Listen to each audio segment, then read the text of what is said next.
네, 오늘 말씀의 제목은요, 나는 주를 섬기는 것에 후회가 없습니다 라는 제목을 가지고 함께 말씀을 나누도록 하겠습니다. 여러분들 오늘 전도서 본문을 읽었습니다. 여러분들 혹 성경을 묵상하다가 전도서를 읽을 때 혹시 어떤 느낌을 받습니까? 저는 개인적으로 전도서를 읽을 때 어떠한 소망이나 희망이 보이지 않습니다. 오히려 우리의 어떤 의지나 힘을 다 꺾어버리고 또한 성경을 읽으면 읽을수록 헛되도다 계속 나오니까 좀 영적으로 침체되어지고 가라앉는 느낌을 받습니다. 2절에도 동일하게 이렇게 이야기를 하죠. 우리 함께 읽어볼까요? 시작. 전도자가 이르되 헛되고 헛되며 헛되고 헛되니 모든 것이 헛되도다. 아멘. 영어 성경을 보면 everything is meaningless 이렇게 말을 합니다. 무슨 뜻입니까? 모든 것이 다 의미가 있다 없다? 없다라는 것입니다. 모든 것이 다 의미가 없다라는 것입니다. 그래서 이 전도서를 읽을 때 어떻게 모든 것이 다 하나님의 창조 계획 가운데 의미가 있을 터인데 왜 이 전도서의 기자는 모든 것에 다 의미가 없다라고 하는가? 이렇게 말씀을 묵상하다가 당혹스러움을 느낄 때가 있습니다. 그래서 실제적으로 유대교 사회에서도 구약시대가 끝날 즈음 이 전도서를 경전에 포함할 것인가 또 포함하지 않을 것인가에 대한 논쟁이 있었습니다. 특별히 유대교 힐렐 학파라는 이 학파에서는 전도서의 정의를 내립니다. 전도서는 거룩한 손을 더럽히는 책이다라고 이렇게 명시를 합니다. 왜 이렇게 말을 합니까? 전도서에 큰 의미가 없고 오히려 큰 도전과 희망과 소망이 없는 것처럼 느꼈기에 그 경전에 들어갈 어떠한 근거나 기준이 되지 않는다라고 이런 논쟁거리가 되었다라는 것입니다. 실제적으로도 우리가 이 전도서의 말씀을 읽으면 정말 성령 충만한 분들은 이 전도서를 읽으면서도 은혜가 될 것입니다. 근데 보통 사람들은 계속 반복되어지는 구절, 헛되고 헛되도다. 내가 돈을 가졌어도, 내가 어떤 명예를 가졌어도, 내가 모든 것을 다 해보았는데도 다 헛되도다. 이런 계속적으로 어떤 메시지가 나에게 들려올 때 과연 정말 그런 것인가? 라고 어떤 허무주의, 또 어떤 염세주의, 어떤 우리 이 세상에 존재하는 모든 것이 의미가 없나? 아니면 이 세상이 너무 힘드니까 어떤 세상의 염증을 느낄 정도로 또 우리 가운데 이 말씀을 읽으면 그래, 소망과 희망이 없기에 우리에게는 우울감이 존재해. 그런 어떤 부정적인 책으로 우리에게 다가오고 있는지 꼭 이 전도서를 읽으면 마치 우리의 힘이나 의욕을 상실하는 것처럼 느껴지고 있습니다. 서두에 말했던 것처럼 우리가 열심히 노력하여서 돈을 버는 것도 내가 정말 즐거워하는 어떤 쾌락도 또한 정말 내가 열심히 공부해서 지혜를 얻는 것도 내가 열심히 부단히 노력하여서 수고하는 모든 것들이 다 헛되다라고 이야기를 합니다. 그래서 전도서를 읽을 때 은혜 받는 사람은 쉽지 않을 것입니다. 이처럼 전도서의 구성을 보아야 합니다. 헛되다, 히브리어로 헤벨이라는 뜻을 가지고 있습니다. 이 헤벨의 뜻은 입김, 숨입니다. 한번 해보십시오. 숨, 한번 숨을 내쉬었다가 마셔보십시오. 숨과 쉼의 특징이 무엇입니까? 공통점이 사라진다는 것입니다. 무엇을 말하고 싶은 것입니까? 이 전도서를 읽으면 구약 성경에 이 헤벨이라는 헛되다라는 그 단어가 78번 사용하는데 이 전도서에만 몇 번이 사용되냐면 38번이 사용되고 있다는 것입니다. 이 전도서에서 계속 헛되다라고 마치 우리가 가지고 있는 것이 바로 숨을 쉬는 것처럼 입김을 부는 것처럼 금방 보이다가 사라지는 것다라고 의미가 없다라고 말하는 것처럼 보입니다. 성경에서도 분명히 오늘 전도서 1장 2절에서 헛되다라고 계속 반복하고 있는데 이제 성경을 읽다가 전도서 12장 끝 무렵에서도 또 반복되어집니다. 12장 8절에서도 헛되도다라고 또 강조를 하고 있습니다. 그렇다면 이 전도서를 읽을 때 우리는 어떤 허무주의 또한 의미가 없다라고 우리가 당연히 여겨야 될까요? 아닌 것이죠. 우리가 전도서를 읽을 때 왜 쉽게 이렇게 허무한 책이고 의미가 없는 것이고 하나님의 어떠한 우리를 향하신 계획이 없는 것처럼 느껴야 될까요? 아니라는 것이죠. 그 이유는 두 가지가 있습니다. 왜 그렇습니까? 이 전도서라는 성경도 하나님의 말씀이기 때문에 의미가 있는 줄 믿으시기 바랍니다. 두 번째로는 이 전도서를 기록한 사람이 누구입니까? 솔로몬이기 때문입니다. 솔로몬에 대해서 우리가 먼저 좀 살펴보기를 원하는데요. 솔로몬은 어떤 사람입니까? 한 나라의 왕이었습니다. 최고 권력자였습니다. 이에게 있어서 아내가 몇 명이었습니까? 1000명이 넘었죠. 근데 이 내국인 1000명을 말하는 것이 아니죠. 정략 결혼을 했잖아요. 어떤 인종이 다르고 문화가 다르고 나라가 다른 그의 아내를 삼기 위하여서 많은 나라에서 정략 결혼을 통하여서 솔로몬의 아내가 정말로 많았다라는 것을 볼 수가 있습니다. 또한 그가 밥을 먹을 때 매 끼로 그 밥을 먹을 때 수천만 원의 어떠한 돈이 사용되었다라고 이야기를 합니다. 또 그는 뿐만 아니라 지혜자였습니다. 모든 것에 대해서 다 통찰이 있고 다 아는 사람이었습니다. 어떻게 보면 하나님께서는 불공평한 사람처럼 이 솔로몬에게 모든 것을 다 주신 것처럼 저는 좀 불평이 있습니다. 왜 솔로몬에게 그와 같은 모든 것을 주셨을까? 거기에 1000만분의 1만 저에게 주셨다라면 얼마나 감사할까? 이 말씀을 준비하면서도 그런 생각이 들었습니다. 제가 하고 싶은 말은 무엇입니까? 솔로몬은 최고 권력을 가진 사람이었습니다. 또 어떠합니까? 재정적으로 솔로몬의 아버지가 누구이죠? 다윗이었습니다. 아버지가 한 나라의 왕이니까 재벌이었겠죠. 모든 것을 할 수 있는 그 다윗 왕의 아들이었습니다. 그래서 그는 어떠한 사람과 비교되지 않는 삶을 살았습니다. 이렇게 말을 하는 것이죠. 나는 이 세상을 살아가면서 나는 모든 것을 다 가져보았고 모든 것을 나는 다 취해보았어. 나보다 더 많이 가진 사람은 없을 거야. 나는 내 눈에 무엇이 꽂히면 나는 그것을 가져야 돼. 나는 내 눈에 어떤 것이 마음에 들면 나는 그것을 가져야 돼. 그리고 세상의 모든 것을 가졌기에 그에게는 즐거움과 기쁨과 쾌락이 충만했음을 볼 수가 있습니다. 왜요? 재정적으로 부유했기 때문인 것이죠. 그런데 재정적으로 뿐만 아니라 신앙적으로는 또 어떠합니까? 그의 아버지가 다윗이잖아요. 다윗의 특징이 무엇입니까? 하나님을 향한 그 정말 참된 영적인 예배를 하나님께 드렸던 인물입니다. 그렇다면 솔로몬도 그 다윗 아버지의 하나님을 향한 예배를 드릴 때 어렸을 때부터 아버지와 함께 하나님께 예배드린 사람이었습니다. 그래서 이 솔로몬이 이제 왕이 되어서 첫 번째로 예배드릴 때 성경 그 전과 후에 없는 무엇을 하나님께 예배를 드립니까? 일천번제를 드리게 되어집니다. 이것만 보아도 이 솔로몬은 영적으로 신앙적으로도 하나님께 드리는 예배와 신앙이 정말 훌륭한 사람, 완벽에 가까운 사람인 것을 볼 수가 있습니다. 그러면 서두에 솔로몬은 왕이었습니다. 재정적으로 충만합니다. 신앙적으로도 완벽한 사람에 가깝습니다. 또한 어떠합니까? 지식적으로도 훌륭한 사람이었습니다. 열왕기상 4장 30절에서 34절 말씀인데요. 길기 때문에 제가 중요 구절만 읽겠습니다. 솔로몬의 지혜가 모든 사람보다 지혜로워서 잠언 3000가지를 말하였고 그의 노래는 1005편이며 사람들이 솔로몬의 지혜를 들으러 왔으니 이는 그의 지혜의 소문을 들은 천하 모든 왕들이 보낸 자들이더라. 아멘. 이 솔로몬보다 이 세상에 존재하는 그 많은 사람들 가운데 지혜가 출중한 사람이 없음을 분명히 말을 합니다. 그래서 결국 솔로몬이 어떻게 합니까? 젊었을 때는 성경, 아가서를 출판합니다. 또한 어떠합니까? 잠언을 출판합니다. 노년기에 오늘 본문 전도서를 또한 출판하는 것이죠. 그런데 너무 신기한 것이 글만 쓰면 족족 성경이 되어지는 것이에요. 그만큼 탁월하고 훌륭하고 지식적으로 충만한 사람이 솔로몬이었다는 것을 볼 수 있습니다. 그런데 이렇게 왕이었고 재정적으로 신앙적으로 지식적으로 완벽한 이 사람이 지금 전도서에서 어떻게 고백하고 있는 것이에요? 내가 이 모든 것을 내가 섭렵해 보았는데 그 중에 이것이 최고더라라고 말하지 않습니다. 반대이죠. 내가 이 세상의 모든 것을 가지고 내가 모든 것을 다 취해 보았는데 다 헛되고 헛되도다. 이렇게 결론을 내는 것입니다.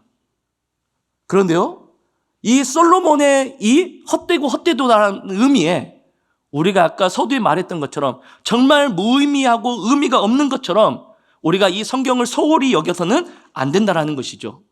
이 헛되고 헛되도다라는 그 하나님께서 이 솔로몬을 통하여서 했던 이 고백을 통하여서 정말 그 하나님의 진리를 우리는 파악하고 그대로 살아가야 할 줄 믿습니다. 그래서 꼭 전도서를 읽으면 어떤 느낌을 받느냐면 꼭 불교에서 어떤 큰 스님이 설법하는 것처럼 느낍니다. 왜 그럽니까? 제가 한번 공통점을 찾아볼게요. 왜냐하면 성경에서도 전도서에서도 모든 것이 헛되도다 이렇게 말을 하잖아요. 불교에서도 산은 어떻다라고 말을 합니까? 산이요. 물은 물이로다. 인생은 돌고 도는 것이다. 세상 만사가 다 그런 것이다. 인생은 어떤 고해나 집착할 필요가 없다. 인생은 그런 것이다.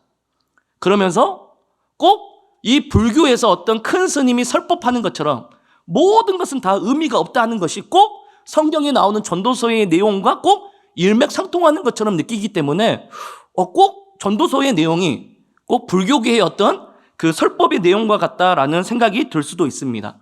여기서 잠깐 좀 불교에 대해서 좀 살펴보려고 합니다. 불교의 큰 특징이 무엇입니까? 무소유입니다. 무소유. 생자필면, 생명을 가진 사람은 결국 죽게 된다. 그리고 인연에 따라 태어나고 인연에 따라 다시 죽게 되어진다. 이것을 윤회라고 말을 합니다. 무슨 말입니까? 그래서 이 땅에 태어났어요. 그래서 불교에 있는 사람들의 특징이 무엇입니까? 그냥 의미가 없다라는 거예요. 이 땅에 태어나서 내가 많은 것을 가져봤자 다음 생에 태어난다라고 했을 때 똑같이 태어날 수 있습니까? 없습니까? 있을 수도 있고 없을 수도 있는 거예요. 이거는 어떤 복불복인 거죠. 또 이 세상 가운데 내가 정말 어떤 천하계에 태어났습니다. 그렇기 때문에 이 세상에 대해서 또 어떤 개념적으로 여기지 않습니다. 왜요? 내가 죽고 난 이후에 또 다음 생에 있다라면 나는 지금보다 더 훌륭한 사람이 될 수도 있고 더 지금보다 더 현저히 나쁜 사람이 될 수 있는데 그러하기 때문에 불교의 특징은 무소유입니다. 그냥 돌고 도는 윤회적인 그렇기 때문에 무념무상, 무소유가 불교의 핵심인 것이죠. 제가 하고 싶은 말이 무엇이냐면 그렇기 때문에 불교는 바로 무신론이다라는 것입니다. 어떤 절대자인 신에 대한 개념이 없습니다. 누구를 위해서 사는 개념이 없어요. 또 누구 앞에서 사는 개념이 없습니다. 그냥 의미가 없고 세상은 돌고 돌아 의미가 없다라고 여기는 것이 불교입니다. 그래서 불교에서 쓰이는 여러 가지 행사에 어떤 이름들이 있는데 여러분들 부적 아신가요? 혹시 집에 부적이 붙어 있는 분도 있을까요? 없죠. 또 49제라는 것이 있습니다. 또 초원제라는 것이 있습니다. 제가 하고 싶은 말은 무엇이냐면 이 부적이나 49제나 초원제 이런 것들이 불교 행사 용어인데 이것이 정통 불교에서 나온 것들이 아니라는 거예요. 오염된 불교에서 나온 잘못된 것이다라는 것을 이야기합니다. 예전에 스님이었다가 이제 개종하여서 목사님이 된 해경 스님이라고 있습니다. 그분이 이제 그 개종을 하고 나서 김성환 목사님이라고 이제 불교에 있는 사람들을 이제 전도하여서 또 정말 하나님의 백성으로 구원하기 위한 복음적인 사역을 잘 하신 분인데요. 그분이 쓴 나는 이렇게 스님을 믿게 되었다의 책을 보면 이런 내용들이 있습니다. 이 해경 스님이 자기의 어떤 출신이 어떻게 되냐면 아버지가 경상북도 영천에 있는 중림사라는 절이 있습니다. 저는 잘 모릅니다. 근데 그 절의 주지 스님이었습니다. 아버지가 주지 스님이었어요. 그래서 어렸을 때부터 그 절 탑돌 앞에서 돌면서 아버지의 일을 도우면서 늘 날마다 듣는 소리가 독경 소리, 범종 소리였다라는 거예요. 그런데 어렸을 때 어머니가 자기의 동생을 낳다가 막내를 낳다가 어떻게 죽게 되었다라는 거예요. 그런데 시간이 조금 흘러서 아버지, 그 영천사의 그 중림사의 그 주지 스님이었던 아버지가 죽게 되었다라는 거예요. 그래서 갑자기 아버지도 잃고 어머니도 잃게 되어서 이제 고아가 되었습니다. 그런데 그 아버지의 그 친구인 스님이 그를 거두어줘서 이제 그 아버지 친구인 그 절에 가서 열심히 공양을 하면서 어렸을 때부터 그의 일상생활을 이 책에서 기록하는데 새벽 3시에 일어납니다. 그 어린아이가. 그래서 제일 먼저 일어나서 또 물을 채우고 또 다기에 물을 부어서 차를 준비하고 마당을 쓸고 또 법당에 서서 향을 피우고 또한 아침 예불을 드립니다. 또한 스님이기 때문에 먹는 것이 다 부실했다라고 말을 합니다. 한 끼에 먹는 음식량이 130g밖에 되지 않아요. 고기를 못 먹잖아요. 나물이랑 밥만 먹잖아요. 그러니까 그 성장기에 있었던 그 아이가 제대로 클 수가 없었다라고 이 책에서는 기록하는데 그런데 정말 어떻게 보면 이 그 어린 아이, 고아와 같은 그 아이가 성장하여서 이 정통 불교에 지금으로 말하면 우리 목회적으로 말하면 뜨는 목사님이 되신 거예요. 불교계에 뜨는 스님이 되신 거예요. 그래서 대한불교 정토종에서 교육국장도 역임하시고 포교국장까지 역임하면서 40년간 이와 같은 불교 안에서 불교 대학을 건립하기까지 열심히 활동했던 사람이라고 말을 합니다. 근데 이런 어떤 자기의 출신을 이야기하면서 결국 하고 싶은 말은 뭐냐면 나는 예수님을 믿게 되었다. 이 책을 읽어볼 때 마지막에 어떤 내용이 나오냐면 불교에 대한 이 모든 것들이 다 가짜다라는 것을 이야기하는 거예요. 아까 처음에 말했던 부적. 이 불교는 무신론입니다. 어떤 신의 개념이 없어요. 근데 이 부적을 우리가 사용하는 이유가 무엇입니까? 불교적으로 말할 때 액땜을 우리가 해치우기 위해서 어떤 나쁜 기운을 막기 위해서 부적을 붙이잖아요. 그 나쁜 기운을 주는 것은 무엇이에요? 귀신이잖아요. 근데 불교에서는 귀신이 없는 거예요. 무신론이기 때문에. 그렇기 때문에 이 해경 스님이 말하는 그 불교에 있는 부적은 다 거짓말이다. 이거는 잘못된 불교 안에서도 잘못된 이단과 같은 잘못된 것이다 라고 이야기를 합니다. 또 두 번째 49제라는 것이 있습니다. 어떤 사람이 죽으면 그 영혼을 기리기 위해서 이승에서 저승으로 보내기 위한 어떤 연부를 외우는 어떤 행사이잖아요. 그런데 이 또 해경 스님이 이렇게 말을 합니다. 그 49제도 잘못된 것이다. 왜냐하면 불교에서는 사람이 죽으면 다시 윤회를 한다는 거예요. 이승에서 저승을 가는 것이 아니라 죽었다가 다시 태어난다는 거예요. 근데 어떻게 그 연부를 외운다고 이승에서 저승을 갈 수가 있느냐? 왜냐하면 다시 태어나야 되는데. 그렇기 때문에 이것 또한 잘못된 것이다 라고 말을 합니다. 그런데 더 웃긴 것은 이 연불의 내용이 저도 한번 아까 영상을 한번 찾아봤습니다. 49제 연불 하니까 마하나 뭐 이렇게 하더라고요. 근데 듣기가 싫어서 꺼버렸습니다. 근데 그 내용이 무엇이냐면 그 내용이 이런 내용이었습니다. 그냥 스님과 스님 사이에 일상의 대화였습니다. 여보게 차 한잔 마시게 고맙네. 여보게 이 맛있는 엿을 먹게 알겠네. 잘 먹겠네. 이게 연불 내용이라는 거예요.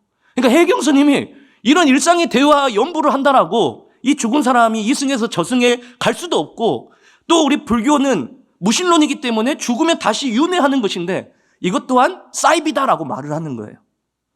그러면서 불교가 무엇을 금지합니까? 많은 것들을 금지하지만 살생을 금지하지 않습니까? 근데 그 법경에 보면 가장 중요한 예화가 있는데 그 중에서 살생에 대한 중요한 예화가 그 법전 안에 있다라는 거예요. 어떤 내용이냐면 정말 불심이 가득한 한 아들이 있었습니다. 근데 이 아들에게 아버지가 한 명 있었어요. 근데 이 아버지의 직업이 무엇이냐면 어부였습니다. 물고기를 잡는 사람이에요. 물고기를 잡아서 그것을 팔기 위해서 어떻게 할까요? 머리를 자르겠죠. 그리고 손질을 해서 그것을 사람들에게 팔 것입니다. 그러면 불교 입장에서는 살생을 한 것입니까? 안 한 것입니까? 살생을 한 거예요. 그러다가 이 불심이 가득한 이 아들이 고민을 했어요. 어떻게 하면 우리 아버지가 살생을 하지 않을까? 결국 아이디어가 번쩍 띄어집니다. 아버지를 어떻게 하냐면 아버지를 물속에 그냥 빠뜨려 버립니다. 그래서 하는 그 교훈의 이야기가 무엇이냐면 좀 극단적일 수 있는데 아버지 한 명의 그 살생하는 사람을 어떻게 보면 죽여서 그 많은 물고기들의 죽는 것을 살릴 수 있다. 이 내용이 이 불교 법전 안에 들어있다는 거예요. 말도 안 되는 중요한 예화가 등장한다는 거예요. 그러면서 이 해경 스님이 이런 어떤 잘못된 불교계의 이야기를 하면서 마지막 한 가지 예화를 듭니다. 이제 큰 스님들과 이제 자기가 어느 정도의 그 불교계에 힘이 있으니까 이제 식사 자리를 갔다라고 합니다. 그러니까 이제 큰 스님들이 식당에서 자기 모르게 고기를 시킨 거예요. 그래서 이 해경 스님이 깜짝 놀라서 우리도 영적으로 이걸 고기를 먹으면 잘못되는데 이것을 먹어도 되겠습니까? 하니까 그 중에서도 큰 스님이 모든 것이 다 마음에 달려 있습니다. 이 고기를 나물이라고 생각하십시오. 해서 그냥 나물이라고 생각하고 맛있게 드시면 됩니다. 해서 먹었다라는 거예요. 그래서 진짜로 이 돼지고기를 불교계의 큰 스님들 안에서는 도끼나물이라고 부른다고 해요. 왜냐하면 돼지를 어떻게 잡습니까? 도끼를 쳐서 잡지 않습니까? 그리고 돼지고기가 아니라 나물이다라고 생각하면서 먹는다라는 거예요. 저는 어떤 종교에 대해서 폄훼하고 싶어서가 아니라 이 책이 나와 있어요. 읽어보시면 될 것입니다. 그러면서 제가 하고 싶은 말은 무엇이냐면 이 책의 내용의 결론은 이것입니다. 이런 어떤 예화나 실제적인 이야기를 하면서 불교가 잘못되어져 있다. 그러니 불교계를 참된 불교가 되기 위해서 기도해 주십시오라는 내용이 들어가 있어요. 그러면서 불교는 다 의미가 없다라는 거예요. 잘못된 종교이고 정말 모든 것이 다 의미가 없다라는 것이 이 해경 스님의 그 책의 내용인 것이죠. 이러면서 이 전도서를 다시 한번 바라보게 되어집니다. 과연 이 전도서를 읽을 때 하나님의 말씀인데 이 불교계에 있는 이 법전처럼 과연 모든 것이 다 의미가 없고 하나님께서 말씀하셨는데 우리에게 어떤 하나님의 메시지가 없을까? 이렇게 생각할 수가 있는 것이죠. 그런데 결론부터 말씀드리면 결코 아니다라는 것입니다. 이 헛되고 헛되다라는 것은 정말 하나님께서 우리를 향한 진의가 있다라는 것을 이야기합니다. 그래서 이 전도서의 구성을 보아야 되는데요. 이 전도서의 구성을 보면 인칭이 두 개가 쓰입니다.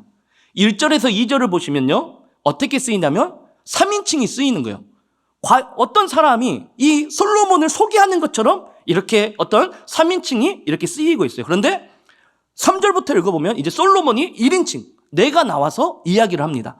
그러다가 쭉 이야기하다가 전도서 12장 8절에 다시 3인칭 어떤 사람이 나와서 그렇지 않느냐.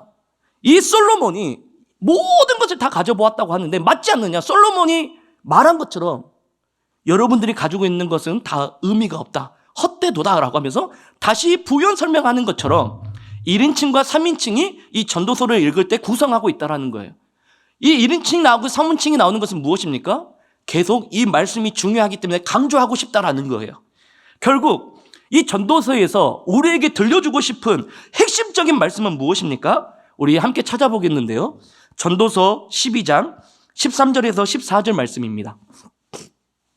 전도서 12장 13절에서 14절 말씀입니다. 우리 함께 크게 읽겠습니다. 시작.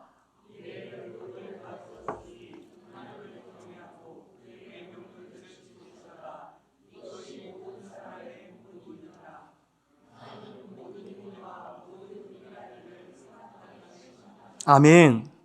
솔로몬은 결국 이 말을 하고 싶은 것입니다. 여러분들, 내가 재정적으로, 신앙적으로, 또한 내가 어떤 최고의 권력과 내가 이 세상의 모든 것을 내가 가져보았는데 그것의 의미가 없었습니다. 그것들은 다 헛된 것이고 내가 정말 그 헛된 것 가운데 가장 가치 있고 보물이 되고 의미 있는 것을 하나 찾았는데 그것이 바로 전도서 12장 13절에서 14절 말씀이라는 거예요. 어떻게 이야기를 합니까? 이 일의 결국을 다 들었으니 내가 결론을 내리는데 하나님을 경외하고 그의 명령들을 지킬지어다. 이것이 모든 사람이 무엇이라고 말을 합니까? 본분이다라고 말을 합니다. 그리고 하나님께서는요, 얼마나 정말 두렵고 크신 분이시냐면 하나님은 모든 행위와 모든 은밀한 일을 선악간에 어떻게 하신다라고요? 심판하시느니라 라고 말을 합니다. 결국 솔로몬이 이 전도서를 통해서 우리에게 말씀하고 싶은 것은 무엇입니까? 내가 돈을 가지고 싶고 어떤 행복을 가지고 싶고 내가 이 세상을 살아가면서 부단히 노력하는 이 모든 것들 오히려 하나님을 경외하지 않고 또 하나님의 말씀을 지키는 것보다 그것들이 먼저 우선순위가 된다면 그것은 하나님께서 너를 만드신 창조 목적에 어긋나는 것이고 너의 본분을 너는 망각하는 것이고 결국 그 모든 일 선악간에 하나님께서 어떻게 하신다는 거예요? 심판하시겠다라는 하나님께서 우리에게 주시는 우리의 어떤 하나님을 향한 자세, 이 세상을 살아가는 어떤 본분을 분명히 말하고 있다라는 것입니다. 역으로 솔로몬은 우리에게 이렇게 말하는 것이죠. 여러분들, 내가 다 해봤습니다. 그러니까 여러분들이 무엇을 해보려고 하지 마세요. 돈 많이 벌기 위해서 그렇게 열심히 노력하지 마세요. 여러분들 어떻게 모든 것을 이루려고 그렇게 애쓰지 마세요. 물론 저는 여러분들이 어떤 수고와 노력을 폄훼시키려고 하는 것이 아니에요. 어떤 하나님보다 그것이 다른 것들이 더 우선순위 되어지는 그 모든 것들을 이야기하고 싶은 거예요. 솔로몬은 내가 해봤으니까 내가 그 모든 것들을 다 가져보고 해봤으니까 결국 아무것도 아니더라. 가장 이 세상에 존귀하고 가치가 되는 것은 하나님께서 우리에게 원하시는 것은 하나님을 경외하고 하나님의 말씀을 지키는 것이다. 이것을 지금 우리에게 말하고 싶은 거예요. 그래서 헛되는 것들을 이 세상의 모든 것들을 말하면서 결국 가치가 있고 가장 존귀한 것은 이 전도서 12장 13절 14절의 말씀, 이 일의 결국 모든 것이 끝난다. 결국 하나님을 경외하고 그 명령을 지키는 자들은 하나님의 사람으로 본분을 지키는 자들이고 결국 하나님의 심판 가운데 선악간에 하나님의 그 심판을 받게 될 것이다. 그런데 너희들이 이 세상 살아갈 때 너희의 본분을 잃고 하나님을 떠나서 그 다른 것에 마음을 두고 살아간다라면 그것은 헛된 것이다. 결국 돌아와라. 이 세상에서 나보다 잘 살고 나보다 모든 것을 가진 사람은 없다. 그러니까 너희들 고생하지 말고 내가 다 가르쳐주고 있으니까 제발 실수하지 말고 하나님 앞에만 집중하기를 바란다. 이렇게 말을 하는 것입니다. 말씀을 맺도록 하겠습니다. 사랑하는 성도 여러분, 결국 우리의 본분은 무엇입니까? 오늘 말씀입니다. 하나님을 경외하고 그 말씀을 지키는 것. 그리고 하나님께서는 우리가 하는 모든 행동들을 다 지켜보고 계신다라는 것입니다. 저는 이번 주를 살아가면서 참 은혜가 되는 일이 있었습니다. 이제 신혼교구를 섬기고 있잖아요. 근데 이제 연락이 온 거예요. 우리 집사님 한두 분에게. 그런데 전화를 해서, 목사님, 지난주에 교회에 삽질이 두 개가 있었습니다. 하나는 먼저 선교 주일이었으니까 선교 작정을 했습니다. 그리고 하나는 1인 1사역을 보았습니다. 그런데 목사님, 제가 우리 구역원들이 이게 중요합니다. 모든 구역원들이랑 1인 1사역을 하기 위해서 우리가 이제 구역 모임 때 우리가 선택하려고 보니까 좀 더 자세한 내용이 있었으면 좋겠어서 모르니까 목사님께 묻고 싶습니다. 이렇게 연락이 온 거예요. 얼마나 기쁩니까? 얼마나 행복합니까? 그래서 제가 너무 은혜가 돼서 잘 모르고 있었던 어떤 모이는 시간이라든지 예배 시간이라든지 봉사 시간들을 수소문해서 알려드렸습니다. 너무 행복한 거예요. 사랑하는 성도 여러분, 우리의 본분이 무엇입니까? 혹 이제 연말 연시가 되었습니다. 내가 1년 동안 하나님을 섬기다가 사람들을 섬기다가 상처를 받았습니다. 힘듭니다. 또한 내 상황이 되지 않습니다. 이것은요, 오늘 말씀에 비춰보면 핑계댈 수가 없는 것이죠. 하나님 앞에 주의 사역을 감당하는 것이 우리의 본분이라고 말씀하고 있고 그것이 하나님을 경외하는 일이고 그 말씀을 지키는 것이 하나님께는 다 지켜보고 계시고 그것대로 다 우리에게 더 좋은 것으로 갚아주신다라고 말씀합니다. 저는 우리 성도님들이 어떤 의무적으로 봉사하는 것보다 정말 내 본분이기에 정말 이것이 정말 내가 어떤 세상에 살아가는 내가 어떤 많은 것을 얻는다는 것보다 더 의미가 있는 일이기에 내년에는 우리 구역 식구들에게 함께 기도하면서 1인 1사역 해보자. 또 우리 만나는 성도님들과 공동체 안에서 우리 교회를 위해서 섬겨보자. 그러면 하나님께서 은혜를 주시고 나를 성장시키시고 혹 사람이 하는 일이다 보니까 실수가 있고 때로는 어떤 상처를 받을 수 있는데 그때마다 더 기도하면 내가 성장할 수 있다. 이런 마음으로 우리가 기도하면서 우리 내수동교회 모든 성도들이 더욱더 주의 일에 힘쓰는 자들이 되었으면 좋겠습니다. 그래서 마지막으로 사도 바울이 어떻게 고백합니까? 이 말씀만 읽고 마치도록 하겠습니다. 고린도전서 15장 58절 말씀인데요. 우리 천천히 읽어보겠습니다. 시작. 그러므로 내 사랑하는 형제들아 견실하며 흔들리지 말고 항상 주의 일에 더욱 힘쓰는 자들이 되라. 이는 너희 수고가 주 안에서 헛되지 않은 줄 알미라. 아멘. 사도 바울은 부활의 소망이 있는 사람들은 절대로 이 세상 가운데 살아갈 때 절대로 넘어지거나 실패하지 않는다. 오히려 그와 같은 부활의 소망이 있는 사람들은 견실하고 흔들리지 않고 오히려 어떻게 합니까? 항상 주의 일에 더욱 힘쓰는 자들이 된다라고 말을 합니다. 그리고 그 수고가 결코 주 안에서 헛되지 않는다라고 말을 합니다. 사랑하는 우리 호산나 찬양대, 다음 주에 정말 영감 있는 찬양으로 기도로서 준비하셔서 하나님 앞에 귀한 찬양으로 그 본분을 주신 그 자리를 지키시고 내년에도 모두 함께 하시기를 주님의 이름으로 축복합니다. 또한 여기 있는 우리 모든 성도님들도 또 온라인에서도 우리가 꼭 할 수 있는 영역만큼은 그것이 나의 본분이기에 하나님께서 주신 사명이기에 이것을 멀리하지 마시고 그래 내가 부족하지만 하나님께서 주신 힘을 가지고 내가 더 의지하면서 내 믿음을 붙잡고 주님께 의지하고 나아가겠다. 그럴 때 내년에 우리 내수동교회 더 힘차게 하나님께서 더 큰 은혜로 우리 성도들을 통해서 우리 교회 가운데 놀라운 하나님의 일하심과 또한 부흥의 역사가 더 크게 나타날 줄 믿습니다. 이 은혜와 결단이 저와 여러분들에게 다 있기를 주님의 이름으로 축복합니다.